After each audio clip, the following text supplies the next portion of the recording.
السلام علیکم، آپ دیکھ رہے ہیں 39 نیوز۔ نظر ڈالتے ہیں آج کی نیوز پر۔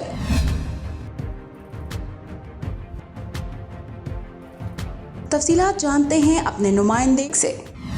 پاکستان تحریک انصاف آسٹریا کی سینئر قیادت کی جانب سے آسٹریا کے دارالحکومت ویانا میں یوم تذکر و اظہار یکجہتی کے سلسلے میں تقریب کا انعقاد 21 ڈسٹرکٹ کے مقامی ہال میں کیا گیا۔ اس موقع پر آسٹریا بھر سے پی ٹی آئی کے کارکنان اور عہدیداران نے شرکت کی، جس میں پی ٹی آئی کے چیئرمین عمران خان کے استقامت کے ساتھ آئین کی بالادستی، انصاف کے قیام اور ملک کو لوٹنے والوں کو انجام تک پہنچانے کے لیے جدوجہد کو تقویت پہنچانے، پاکستان کی اعلیٰ عدلیہ کے آئین اور قانون کے مطابق جرأت مندانہ فیصلوں پر اظہار یکجہتی اور حقیقی آزادی کی تحریک میں شہداء کی قربانیوں کو خراج عقیدت پیش کیا گیا۔ پروگرام میں شرکاء نے اپنے منفرد انداز میں پاکستان کی سالمیت، یکجہتی، موجودہ حالات میں اداروں کی ذمہ داری، پی ٹی آئی کے چیئرمین عمران خان اور ان کے ساتھ تعاون کرنے والے پاکستانیوں کی روشن مستقبل کی خاطر جدوجہد کو تقویت دینے کے لیے اپنے خیالات کا ذمہ دارانہ طور پر اظہار کیا۔ آج ہم یہاں پہ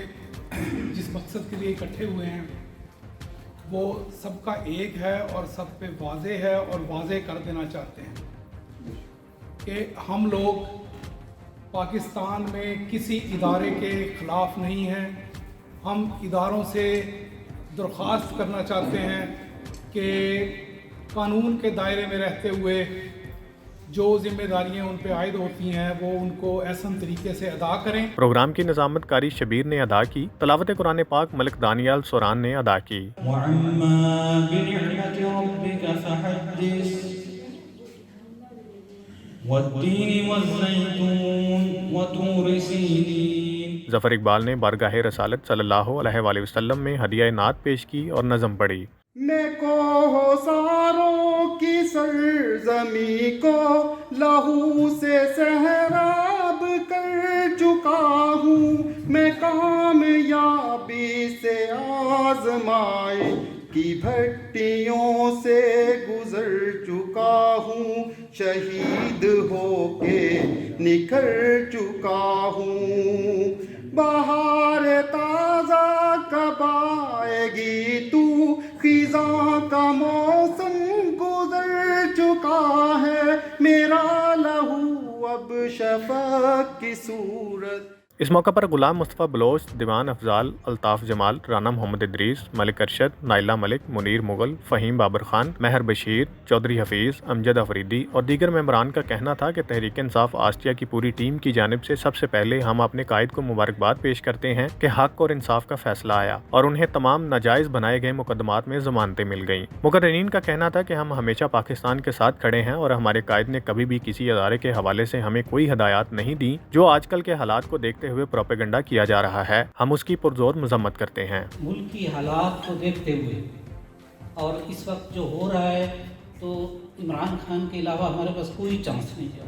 ہم چاہتے ہیں کہ ان کو ٹائم پیریڈ ملے اور ان کو ہم دیکھیں، ان کے منشور کو دیکھیں کہ وہ پاکستانی عوام کے لیے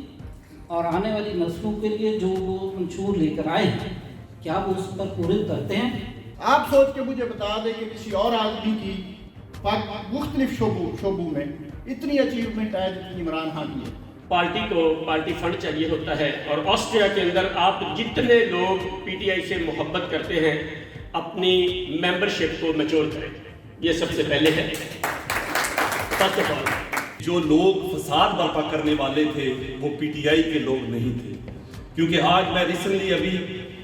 نگراں وزیر اعلیٰ کی پریس کانفرنس سن کے آیا ہوں، انہوں نے بھی کہا ہے کہ جسے ہم سیف سٹی کہتے ہیں، سیف سٹی کے میرے خیال کیمرے ہی نہیں چل رہے تو ظاہر ہے اس سے پتہ کیا چلے، لیکن انہوں نے یہ چیز بتائی ہے کہ جو وہ کچھ چند لوگ تھے جنہوں نے جس جگہ کو آگ لگائی ہے یا اس نے وہاں کوئی چیزیں توڑ پھوڑ کی ہے وہ سیم لوگ ہی تھے۔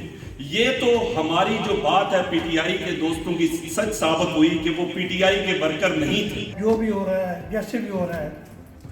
کیونکہ یہ چاہتے تھے کہ ان کو کسی نہ کسی طریقے سے پنسایا جائے، اور یہ خود ہی پنسا رہے ہیں، خود ہی ان پہ پرچے کر رہے ہیں۔ تو زیادتی کی یہ جو انتہا ہے، بہت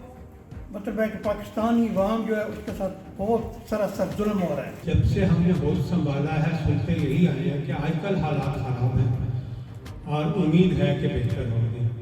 حالات کبھی خود سے خود بہتر نہیں ہوتے،